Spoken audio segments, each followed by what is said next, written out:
નમસ્કાર મિત્રો, એક સરસ મજાનું તમને ગામ સુરત જિલ્લાના બારડોલી તાલુકાને બાજુમાં જ આવેલું એક્ઝેક્ટ બારડોલી પૂરું થાય ને ત્યાં બાબેન ગામ એટલું સરસ ગામ બનાવ્યું છે. એ ગામની અંદર તમે ચોખ્ખાઈ જુઓ ને તો એકદમ વાહ. રસ્તા પર ક્યાંય તમને ગંદકી કે કચરો કે કોઈ પણ પ્રકારની માવા વિમલ પડી કે ગુટખા ખાઈને પિચકારી મારેલી બી નહીં જોવા મળે.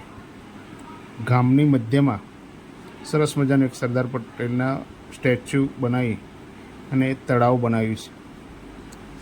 ગામની વિશેષતા એ છે એ ગામની અંદર દરેક પ્રકારની સુવિધા, સરદાર પટેલનું સ્ટેચ્યુ એક્ઝેક્ટ તળાવની મધ્યમાં 30 ફૂટ ઊંડું તળાવ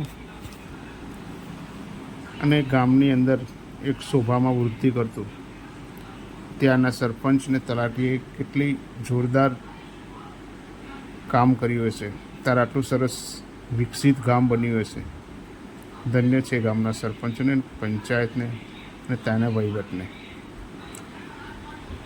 બહુ મજા આવે એવું ગામ. તમે એકવાર જાઓ ને તો કદાચ આ ગુટખા અને મસાલા ખાવાવાળા હોય ને એમને તો પિચકારી મારવી ને તો વિચાર આવે કે હું લઈ તો લઉં પણ પિચકારી ક્યાં મારીશ. એટલું ચોખ્ખું ગામ. ક્યારે એમ થાય કે આપણા ગામની અંદર પણ આવો વિકાસ થાય, સરસ મજાની સુવિધાઓ થાય. દરેક પ્રકારની સુવિધા થાય તમને, ખાવા પીવાથી માંડીને બેંકની દરેક પ્રકારની ઘણી બધી બેંકો છે ત્યાં. બહુ મસ્ત ગામ છે, એકદમ ચોખ્ખું ગામ. રાષ્ટ્રપતિના હાથે ચોખ્ખા સ્વચ્છ ગામનો એવોર્ડ મળ્યું છે એ ગામને છે ને. બાકી ગામની મધ્ય આવેલું આ તળાવ, સરદાર પટેલ સાહેબની સ્ટેચ્યુ, ફુવારા બી સરસ વાગે છે. તમે રાત્રે કંટાળીને જાઓ ને આ તળાવની પાછળ એક રાઉન્ડ મારી દો ને તો તમારું મગજ એકદમ ફ્રેશ થઈ જાય છે ને. રસ્તા જુઓ કેટલા ચોખ્ખા રસ્તા છે. ભલે વરસાદ પડ્યો છે, ચાલુ વરસાદમાં પણ ક્યાંય તમને કોઈ જગ્યાએ કાદેવ નહીં જોવા મળે.